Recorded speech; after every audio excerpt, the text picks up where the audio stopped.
Hello everyone, હું Mehul sir આપ સૌનું સ્વાગત કરું છું મારી ચેનલ ધ બ્રાઇટર્સ. તો આજના વિડીયો અંદર આપણે ડિપ્લોમા સેમેસ્ટર 3ના જે ન્યૂ સિલેબસ માટેના દરેક બ્રાન્ચ માટે કયા કયા સબ્જેક્ટ આવશે, એમાં કયા સબ્જેક્ટ કમ્પલસરી છે, તો કોઈક સબ્જેક્ટ આવે ઇલેક્ટિવ આવવાના છે, મતલબ કે 2-3 તમારી પાસે ઓપ્શન હશે, તમારામાં એમાંથી એકાદ બે સબ્જેક્ટ સિલેક્ટ કરવાના આવશે. જેમ કે અહીંયા સીપીડી આઈપીડીસી એવા સબ્જેક્ટ હતા, એમાંથી એક જ હતો. તો સેમ આવે સેમ 3માં બી આવશે ઇલેક્ટિવ સબ્જેક્ટ, પણ એ તમારી બ્રાન્ચ રિલેટેડ હશે. મે બી તમે ઇલેક્ટ્રિકલમાં હો તો ઇલેક્ટ્રિકલના આવશે, મિકેનિકલમાં મિકેનિકલના આવશે. તો એ રીતે તમારી બ્રાન્ચ વાઇઝ જે ઇલેક્ટિવ સબ્જેક્ટ આવશે એમાંથી આપણે કયો સબ્જેક્ટ સિલેક્ટ કરી શકીએ છીએ એની વાત કરીશું. પ્લસ કે આ વખતે સેમ 2 પછી ઇન્ટર્નશીપ નથી, જે મેં ઓલરેડી એક વિડીયો બનાવ્યો છે. તો હવે ઇન્ટર્નશીપ આવશે તો આવશે ક્યારે? અને ઘણા બધા સ્ટુડન્ટ એવું પૂછતા હતા સર ઇન્ટર્નશીપ નથી, તે સ્ટુડન્ટ્સ માટે સારું છે કે ખરાબ છે, એની બી વાત કરી લઈશું. પ્લસ કે થર્ડ સેમમાં આવી ગયા, મતલબ તમારું ડિપ્લોમાની જે હાફ જર્ની છે તમે ત્યાં સુધી આવી ગયા છો. ફર્સ્ટ સેકન્ડમાં જો મે બી કોઈ ભૂલ થઈ ગઈ હોય તમારાથી અથવા તો જીટીયુથી તમને રિઝલ્ટ આપવામાં ભૂલ થઈ ગઈ હોય, તો હવે આપણે આપણું રિઝલ્ટ કેવી રીતે સારું કરીશું એની વાત કરી લઈએ. ઓકે, ડિપ્લોમા સેમેસ્ટર 2ની રેગ્યુલર એક્ઝામ ઓલમોસ્ટ બધી બ્રાન્ચમાં ફિનિશ થઈ ગઈ અને આઈ હોપ બધાની એક્ઝામ સારી રહી હશે અને આપણું ટોપ 25 તમને સારું એવું હેલ્પફુલ થયું હશે. જો ખરેખર એવું થયું હોય તો મારી એક રિક્વેસ્ટ હતી તમને, તમારી બધી રિક્વેસ્ટ મેં માની લીધી કે તમને જે સબ્જેક્ટના આઈએમપી જોઈતા હતા હું એ દરેક સબ્જેક્ટના આઈએમપી અપલોડ કર્યા. મારી એક રિક્વેસ્ટ છે તમને કે જો તમને તમારા પર્ટિક્યુલર જે બી સબ્જેક્ટ હોય એના ટોપ 25 આઈએમપી બહુ કામ લાગ્યા હોય અને એમાંથી જ જો પેપર તમારું જીટીયુનું આવ્યું હોય, મતલબ કે તમારા સારા એવા માર્ક્સ લાવવા માટે જો મેહુલ સરનું ટોપ 25 તમને હેલ્પફુલ થયું હોય તો પર્ટિક્યુલર એ સબ્જેક્ટના વિડીયોમાં જઈને કોમેન્ટ કરી આપજો કે જેથી હવે તમારી પછીની જે જુનિયર બેચ આવશે, મતલબ અત્યારે જે 10thનું રિઝલ્ટ આવે એના પછી જે લોકો ડિપ્લોમા લેશે આવે તો એમને પણ એવું લાગવું જોઈએ કે આપણે જે વિડીયો જોઈ રહ્યા છે, મતલબ એ લોકો જ્યારે દેખશે તો એમને એવું કોમેન્ટ જોઈને થવું જોઈએ કે ખરેખર આ ઈએમપી સારા છે, તો એમને થોડી ઘણી મતલબ મેહુલ સર પર વિશ્વાસ બેસે અને એ લોકો તૈયારી કરે ને એમનું પણ સારું રિઝલ્ટ આવે. ઓકે, તો મારી આ એક રિક્વેસ્ટ છે જેનું ધ્યાન રાખજો અને થોડી ઘણી કોમેન્ટ કરી આપજો. તમને એમને પૈસા તો લાગવાના નથી. તો આપણે વાત કરીએ કે હવે સેમેસ્ટર 3ના નવા સિલેબસમાં કઈ બ્રાન્ચમાં કયા કયા સબ્જેક્ટ આવવાના છે. ઓકે, તો સૌથી પહેલાં જે તમને એવું શીખવાડ્યું હતું મેં સેમ 2ની અંદર એ જ રીતે કરવાનું છે, પણ આ વખતે વેબસાઇટ થોડી ચેન્જ થઈ ગઈ છે. જીટીયુ સિલેબસ એવું લખશો ગૂગલ પર તો આ જે આવે છે teaching scheme and detail syllabus એ ખોલવાનું છે, એટલે તમારી કંઈક આ રીતની ઇન્ટરફેસ આવશે. એમાં સૌથી પહેલાં આપણે સિલેક્ટ કોર્સની અંદર આજે બહુ એડ આવે છે અંદર સિલેક્ટ કોર્સની અંદર આપણે ડિપ્લોમા સિલેક્ટ કરવાનું અહીંયાથી જે કેપિટલમાં લખેલું છે એના પછી તમારી જે બી બ્રાન્ચ હોય એ બ્રાન્ચ સિલેક્ટ કરીશું. માન લો કે સ્ટુડન્ટ આપણે સ્ટાર્ટ કરીએ સૌથી પહેલાં કોમ્પ્યુટર એન્જિનિયરિંગથી. તો કોમ્પ્યુટર એન્જિનિયરિંગ સિલેક્ટ કર્યા પછી તમારે અહીંયા સેમ 3 સિલેક્ટ કરવાનું છે. એકેડમિક યરની અંદર તમે જે યરમાં છો અત્યારે એ જ એકેડમિક યર છે તમારું 24-25. ઓકે, એના પછી તમારે અહીંયા સર્ચ કરવાનું, એટલે તમારે તો આવી એડ નહીં આવે, આજે મારા બહુ જ એડ આવે છે. તો નીચે તમારા આ રીતે સબ્જેક્ટ આવી જશે. ઓકે, દેખાય છે અહીંયા ઇફેક્ટિવ ફ્રોમ 24-25 એટલે ન્યૂ સિલેબસનું છે ને સબ્જેક્ટ કોડ તમે જે રીતે ફર્સ્ટ સેકન્ડમાં હતા એ રીતે ડીઆઈથી સ્ટાર્ટ થાય એવા જ છે. ઓકે, ચાલો. તો અહીંયા તમારું જે કોમ્પ્યુટર એન્જિનિયરિંગના સબ્જેક્ટ છે તો સૌથી પહેલાં અહીંયા જોવાનું કે જ્યાં 70 લખ્યું છે એ આપણા 70 માર્ક્સના જીટીયુને એક્ઝામ લેવાના છે એ સબ્જેક્ટની વાત છે. છેલ્લું જે છે તમારું રિસ્પોન્સિવ વેબ પેજ ડિઝાઇન, એનું પેપર તમારું આવવાનું નથી, એટલે તમારી એની કંઈક લેબ હશે કે લેબ મેન્યુઅલ તમારે જે સબમિટ કરવાનું હોય જે તમારા સબમિશન વખતે એ જ આવશે. બાકી બધા તમારા જે સબ્જેક્ટ છે એના પેપર આવવાના છે કે જેમાં ડિજિટલ ઇલેક્ટ્રોનિક્સ ફંડામેન્ટલ છે, ડેટા સ્ટ્રક્ચર, RDMS જે પહેલા સબ્જેક્ટ હતો એ જ છે, ફંડામેન્ટલ ઓફ ઓપરેટિંગ સિસ્ટમ ને કોમ્પ્યુટર નેટવર્ક. પહેલાં જે સબ્જેક્ટ ચાલતા હતા જૂના સિલેબસમાં સબ્જેક્ટ બધા એ જ છે, મે બી કોઈકનું નામ બદલ્યું છે, સબ્જેક્ટ કોડ બદલેલા છે, પણ તમે સેકન્ડ સેમમાં બી જોઈ લીધું જે પહેલા સબ્જેક્ટ આવતા હતા કન્ટેન્ટ તો તમારા એ જ છે.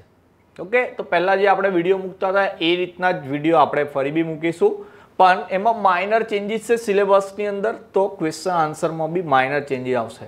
ઇલેક્ટ્રિકલમાં જોઈ લઈએ, હવે ઇલેક્ટ્રિકલના થર્ડ સેમની અંદર 24-25ની અંદર કયા કયા તમારા સબ્જેક્ટ આવવાના છે.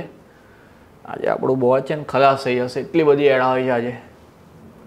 ઓકે ચાલો સર્ચ થાય છે અહીંયા ઇલેક્ટ્રિકલની અંદર જોઈએ આપણે તો ઇલેક્ટ્રિકલની અંદર તમે દેખો બધા પ્રોફેશનલ કોર કોર્સિસ છે. ઓકે ચાલો એટલે મેં જ જોયા નતા સબ્જેક્ટ એટલે આ વખતે ઇલેક્ટિવ સબ્જેક્ટ જેવું કંઈ છે નહીં, બધા કમ્પલસરી જે સબ્જેક્ટ છે એ જે લોકોએ મેન્શન કરેલા છે અહીંયા. એકમાં 0 લખ્યું છે વર્કશોપની અંદર. ઓકે ઓબ્વિયસ છે વર્કશોપનું પેપર નહીં આવે તમારા, તો 5 સબ્જેક્ટ છે તમારા જેની અંદર ઇલેક્ટ્રિકલ મશીન્સ 1. હવે પહેલાં જૂના સિલેબસમાં ડીસી મશીન એન્ડ ટ્રાન્સફોર્મર એવું નામ હતું તો ખાલી નામ બદલાયું છે. EI પહેલાં બી હતો, એના પછી EPT ઓકે એટલે કે electrical power transmission distribution, electrical wiring estimation contracting ને EPG એટલે કે ઇલેક્ટ્રિકલ પાવર જનરેશન. જે આ સબ્જેક્ટ પહેલાં હતા હું પહેલાંથી ભણાવું છું એટલે મને આઈડિયા છે. તો સબ્જેક્ટ તો બહુ ચેન્જીસ નહીં થયા, મે બી કોઈકના નામ બદલાયા છે.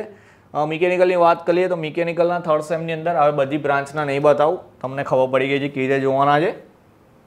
એ રીતે અહીંયા બી દેખીએ તો આપણે 1 2 3 4 5 6 સબ્જેક્ટ છે આ વખતે મિકેનિકલ એન્જિનિયર્સને, બધા કરતાં એક સબ્જેક્ટ વધારે છે પણ કંઈક નહીં 3rd સેમમાં વધારે હશે તો 4th સેમમાં એક સબ્જેક્ટ ઓછો હશે. પણ એક વસ્તુ યાદ રાખવાની, 5 થી એવરેજ 4 5 6 એ 3માંથી એક સબ્જેક્ટ ચાલતા હોય આપણે એ રીતે. પહેલું છે theory of machine and mechanism એટલે કે જેને ટોમ કહીએ છીએ આપણે. M&M છે મેઝરમેન્ટ્સ એન્ડ મેટ્રોલોજી, પછી મેન્યુફેક્ચર એન્જિનિયરિંગ 1 એટલે કે ME1.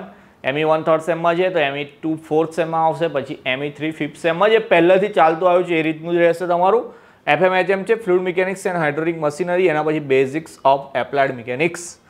તો જે પહેલાં એન્જિનિયરિંગ મિકેનિક્સ નામ હતું EM એનું ચેન્જ થયું છે નામ, અને ET છે એન્જિનિયરિંગ થર્મોડાયનેમિક્સ, તો એ પણ પહેલાં હતો એ જ સબ્જેક્ટ છે. તો મેં પહેલાં જ કીધું એમ કે સબ્જેક્ટની અંદર બહુ ચેન્જીસ નહીં થયા, ખાલી નામ બદલાયેલા હશે. તો અમુકમાં તો એ લોકોએ નામ બી નથી બદલાયા. આઈટીની વાત કરીએ તો આઈટીની અંદર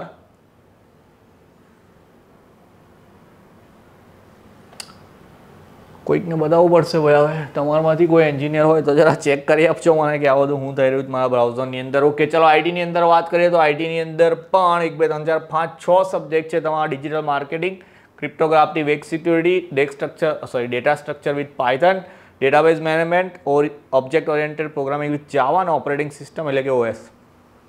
ઓલમોસ્ટ આ સબ્જેક્ટ બી પહેલાં હતા એ જ છે, મે બી 1 2ના નામ બદલાયેલા છે. બાકી સિલેબસ તમે જેમ કે અહીંયા ઓકે ચાલો ડિપ્લોમા સેમ 3 આઈટી છે, અહીંયા આપણે ઇફેક્ટિવ ફ્રોમ 24-25 છે એની જગ્યાએ મેં 21-22 કરું, એટલે કે મારા જે જૂના સ્ટુડન્ટ્સ હતા મતલબ કે જે જૂના સિલેબસના હતા સબ્જેક્ટ, એ સબ્જેક્ટ બી તમે જોઈને ચેક કરી શકો કે પહેલાં જે સબ્જેક્ટ હતા એ અને અત્યારે જે સબ્જેક્ટ છે એમાં કેટલો ડિફરન્સ છે. ઓકે જો ડેટાબેઝ મેનેજમેન્ટ પહેલાં પણ હતું અત્યારે બી છે, લિનક્સ ઓપરેટિંગ સિસ્ટમ છે, ડેટા સ્ટ્રક્ચર વિથ પાયથન એ બી પહેલાં હતું એ જ છે. અમુક સબ્જેક્ટ 4th સેમ વાળા આવી ગયા હશે તો તમે આ રીતે ટેલી બી કરી શકો કે જૂના જે સિલેબસ હતા એના અને અત્યારની અંદર કેટલો ડિફરન્સ આવેલો. તો મે બી જે પહેલા સબ્જેક્ટ હતા એ જ સબ્જેક્ટ બી અત્યારે રહેવાના છે તમારા, પણ હવે એ લોકોએ થોડુંક સ્ટ્રેટેજી ચેન્જ કરેલી છે. તમે દેખો તો અહીંયા ડિજિટલ માર્કેટિંગ જે 4th સેમમાં હતું એ તમારું 3rd સેમમાં આવી ગયું. ઓબ્જેક્ટ ઓરિએન્ટેડ પ્રોગ્રામિંગ વિથ જાવા એ બી પહેલાં 4th સેમમાં હતું પણ એ તમારું 3rd સેમની અંદર આવી ગયું. તો જે સબ્જેક્ટ જૂના હતા એ જ સબ્જેક્ટ છે પણ ખાલી એ લોકોએ નવી ગોળી નવો દાવ એવું કરી દીધું છે. બાકી ઓકે ચાલો હવે બીજી વાત કરીએ. સબ્જેક્ટ તો તમે બધાએ જોઈ લીધા નો ડાઉટ. ઇલેક્ટિવ સબ્જેક્ટ તો નીકળી ગયો, ટોપિક ખોટું લખી દીધું છે મેં અહીંયા. તો ઇન્ટર્નશીપની વાત કરી દઈએ તો ઇન્ટર્નશીપ એવી હતી પહેલાં કે સેમ 2 પતે એના પછી 3rd સેમની અંદર આવતી હતી. એક સબ્જેક્ટ બી ગણાતો હતો ઇન્ટર્નશીપનો, પણ હવે એ લોકોએ અહીંયાથી હટાવ્યું છે. એનો મતલબ કે જેમાં તમારું ફાઇનલ યર આવશે, 5th સેમ ને 6th સેમ આવશે, એમાં તમારી ઇન્ટર્નશીપ આવશે. પહેલાં એવું હતું કે સેમ 2 પછી 1 વીકની નહીં સોરી 2 વીકની એટલે કે 14 દિવસની હતી. સેમ 4 પછી જે અત્યારે જે તમારા સિનિયર કરી રહ્યા હશે એ લોકોની 28 ડેઝની. તો હવે એ લોકો એવું કરશે કે 14 ને 28 એટલે લગભગ 1.5 મહિનો જેવું થયું. તો તમારા ફાઇનલ યરની અંદર 1 થી 1.5 મહિનાની એક ઇન્ટર્નશીપ આપી દેશે લોકો. હવે પ્રોફિટ લોસની વાત કરીએ કે સેમ 2 પછી અને અત્યારે જે નવા સિલેબસ પ્રમાણે ઇન્ટર્નશીપ આવશે એ બંનેમાં બેનિફિટ સેમની અંદર થશે. હવે મારા ખ્યાલથી જે સેમ 2 પછી ઇન્ટર્નશીપ હતી એ હટવાની જરૂર જ હતી, કારણ કે તમે 10મા ધોરણ પછી આવો, ફર્સ્ટ યર ક્લિયર કરો એટલે તમારી ઉંમર નહીં તો 15 ને 16 વર્ષની હોય, મેક્સિમમ કોઈની 17 વર્ષની ઉંમર હોય. તો 17 મતલબ કે 16 કે 17 વર્ષે તમે ઇન્ડસ્ટ્રીમાં જાઓ ઇન્ટર્નશીપ કરવા તો તમારું માઇન્ડ એટલું બધું ડેવલપ ના હોય કે તમારે જે વસ્તુ સમજવી તે તમે ત્યાં જઈને સમજી શકો. હવે એ લોકો એવું કર્યું કે તમારું ફાઇનલ યર આવે મતલબ કે હવે ઓલમોસ્ટ 1 વર્ષ પછી તમે જોબ કરવાના છે જ્યાં જઈને, તો તમે મેન્ટલી પ્રિપેર હોવા જ જોઈએ. તો તમને ત્યાં જ વિઝન મળશે તમારું ઓકે, તો તમે જ્યારે તમારા ફાઇનલ યરમાં આવશો ત્યારે તમને ઇન્ટર્નશીપ કરવા મળશે ને, એ બી ઓલમોસ્ટ મહિનાની. ઓકે, તો મહિનામાં તમને બધી વસ્તુ વિઝ્યુલાઇઝ થઈ જશે કે ભાઈ ઇન્ડસ્ટ્રીમાં કેવી રીતે આપણે કામ કરવાનું છે. એઝ એન ડિપ્લોમા એન્જિનિયર આપણો શું રોલ રહેવાનો છે ઇન્ડસ્ટ્રીમાં. ત્યાં જઈને તમને એવી વસ્તુ બી જોવા મળશે કે ભાઈ ડિપ્લોમા પછી જે ડિગ્રી કરેલા એન્જિનિયર છે એ લોકોનો રોલ શું છે, એના પછી કોઈ માસ્ટર એન્જિનિયર છે એનો રોલ શું છે. તો તમને આઈડિયા આવશે કે મેં ડિપ્લોમા કર્યું છે તો ઇનફ છે કે મારે આગળ ડિગ્રી કરવાની જરૂર છે કે પછી એના પછી પણ ભણવાની જરૂર છે. ઓકે, તો એ બધો આઈડિયા તમને છેલ્લા વર્ષમાં જરૂરી છે કે ના, કે અત્યારે એવું નહીં કે ભાઈ ફર્સ્ટ યર ક્લિયર થયું, ઇન્ટર્નશીપમાં ગયા પછી એવું થયું કે આવું બધી નોકરી કમાઈ નહીં ભણવું આપણે, તો એ ખોટો ઇફેક્ટ પડતો હતો. એટલે એક રીતે સારું જ થયું છે કે તમારી ઇન્ટર્નશીપ હવે લાસ્ટમાં આવવાની છે. બીજી મોસ્ટ ઇમ્પોર્ટન્ટ વાત કે હવે આપણે આપણું રિઝલ્ટ કેવી રીતે ઇમ્પ્રૂવ કરીશું. મેં ઘણી બધી ટ્રાય કરી, એક વિડીયો બી બનાવ્યા કે આપણે એવી સ્ટ્રેટેજી બનાવીએ કે જેનાથી સારું રિઝલ્ટ આવે, પણ આપણું મન એટલું બધું ચંચલ છે, દિલ તો બચ્ચા હે જે એવું નહીં. તો આપણું દિલ જે છે એ જે વસ્તુ ઇગ્નોર કરવાની છે એમાં જ વધારે લાગે છે. ઓકે, મેં વાત કરી હતી ઇન્સ્ટાગ્રામ છે, સ્નેપચેટ છે, પણ ઘણા બધા સ્ટુડન્ટ જાતે મૂર્ખાઓ એવી કોમેન્ટ કરે છે કે સર ફ્રી ફાયર છે, BGMI છે. તો નો ડાઉટ મેં વસ્તુ મેન્શન કરવાની ભૂલી ગયો, પણ ઘણા બધા સ્ટુડન્ટ છે, અત્યારે તમે ટીનેજર છો, તમારી પાસે નવો પર્સનલ મોબાઈલ આવી ગયો છે, ઘરે કોઈને આઈડિયા જ નહીં કે તમારે એન્જિનિયરિંગમાં શું ભણવાનું, તમે ફોનમાં શું કરો છો, અને તમે તમારો ટાઈમ વેસ્ટ કરો છો. જ્યાં તમારે તમારું કરિયર બનાવવાનું છે ત્યાં તમે તમારો ટાઈમ ફોનને આપી દો છો. જો તમે એ જ ટાઈમ અત્યારે ઇન્વેસ્ટ કરશો તો તમારું ફ્યુચર એવું સારું થશે કે તમે નો ડાઉટ પૈસા બી કમાશો, પ્લસ તમારો ક્વોલિટી ટાઈમ તમારે ગેમ રમવી છે જે બી. હવે તમારી એટલી બધી ઉંમર નહીં થવાની, ડિપ્લોમા ક્લિયર થતાં તમારું 18 કે 19 થાય મેક્સિમમ, તો 18 થી 19 વર્ષની અંદર તમે ફાઇનાન્શિયલી બી કમાતા થઈ શકો છો.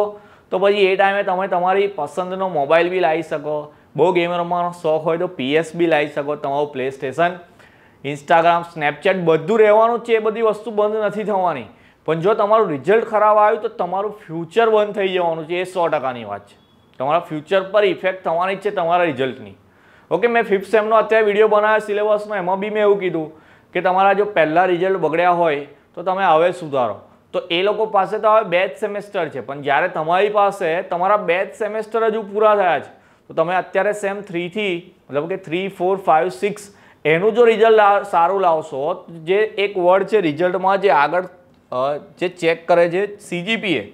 ઓકે, જે રીતે તમારા સેમેસ્ટરની અંદર SPI આવતા હોય તો તમારું ઓવરઓલ ડિપ્લોમા કેવું રહ્યું એ ડિપેન્ડ થાય છે તમારા CGPA પર, કે તમારા CGPA કેટલા છે. તો પહેલા બીજા સેમમાં નો ડાઉટ તમારું રિઝલ્ટ ખરાબ આવ્યું હોય, CGPA ઓછા જનરેટ થયેલા હોય, તો તમારા સેમ 3 થી સેમ 6ની અંદર એટલે કે 4 સેમેસ્ટરની અંદર બહુ જ સારો એવો ચાન્સ છે કે તમારા CGPA તમે ઇમ્પ્રૂવ કરી શકો છો. અને ઇમ્પ્રૂવ કરવા બહુ મહેનત કરવાની જરૂર નહીં. હું તમને પહેલાંથી જ કહું કે આપણે એન્જિનિયર છે, બહુ હાર્ડવર્ક નહીં, થોડું સ્માર્ટ વર્કની જરૂર છે. જે ટાઈમે એક્ઝામનો આવે એ ટાઈમે વાંચવાનું હોય, અધરવાઇઝ તમે કોલેજમાં ભણતા હોય કે મે બી બીજી કોઈ રીતે ઓનલાઈન ભણતા હોય તો એ બધી વસ્તુ તમને ઇનફ છે એટલા માટે. પણ જ્યારે એક્ઝામ ટાઈમ આવે, જેમ કે હું માનો મિડ સેમની એક્ઝામ આવે તો મિડ સેમની એક્ઝામના 15 દિવસ પહેલાં એટલીસ્ટ તમારે વાંચવાનું સ્ટાર્ટ કરવાનું. મિડના માર્ક્સ બી એટલા જ ઇમ્પોર્ટન્ટ છે. મેં તમને પહેલાં જ કહું કે GTUની એક્ઝામ 70 માર્ક્સની છે, પણ એની સિવાયના જે 80 માર્ક્સ છે એ તમારા કોલેજના ફેકલ્ટીના હાથમાં છે.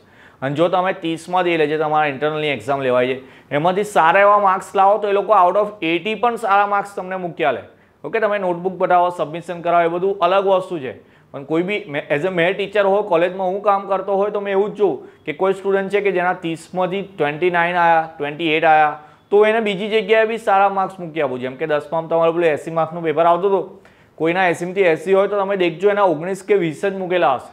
ઓકે, તો એ જ રીતે તમારી કોલેજના ફેકલ્ટીને બી તમારે મિડનું રિઝલ્ટ સારું કરી આપવાનું છે. અને હવે મિડમાં ટોટલ 2 ચેપ્ટર હોય, એ 2 ચેપ્ટરની તમે સારી તૈયારી કરો તો એ તમને GTUમાં બી કામ લાગવાનું છે. એવું તો છે નહીં કે ખાલી મિડ માટે જ હતું. તો આપણે તૈયારી એવી રીતે જ કરીશું કે આપણું રિઝલ્ટ સારું આવે ને આપણા જે ઓવરઓલ જે CGPA છે લાસ્ટમાં એક સારા એવા થઈ જાય. ઓકે, તો મેં જે વસ્તુ કીધી એ જરા દિમાગમાં રાખજો. તમારા સેમ 3માં કયા સિલેબસ મતલબ કયા સબ્જેક્ટ છે દેખી લેવાના. કોલેજ 30 તારીખથી સ્ટાર્ટ થવાની છે, તો ત્યાં સુધી રિલેક્સ એન્જોય કરવાનું છે વેકેશન. પણ મેં કીધું એમ કે તમારી જે લાઈન છે એનાથી ડિસ્ટ્રેક્ટ નહીં થવાનું. અત્યારે રમી લો ગેમ, અત્યારે ચલાવી લો ઇન્સ્ટાગ્રામ, પણ 30 તારીખથી મતલબ કે જ્યારથી તમારી કોલેજ સ્ટાર્ટ થાય તો થોડું ઘણું માઇન્ડ એવું કંટ્રોલ રાખવાનો માઇન્ડ પર કે જેથી તમારા પર તમારો હક રહે. ઓકે, મતલબ જેમ કે હું છું તો મારી બોડી મારા કહેવા પર ચાલતી હોય તો તમારે બી તમારી બોડીને તમારા દિમાગને એવું ટ્રેન કરવાનું છે કે જે તમે એના માલિક છો તો તમારા હિસાબથી ચાલે. ઓકે, તો થોડી નાની નાની વસ્તુ છે, મતલબ તમને બધાને આ બધી વસ્તુ ખબર બી હશે, પણ હું વારંવાર કહું છું એનું કારણ એ જ છે કે દિલ તો બચ્ચા હે જી. ઓકે, તો મળીએ નેક્સ્ટ વિડીયોમાં. ત્યાં સુધી તમારું ધ્યાન રાખજો, બરાબર વેકેશન એન્જોય કરજો. જય હિન્દ, જય ભારત.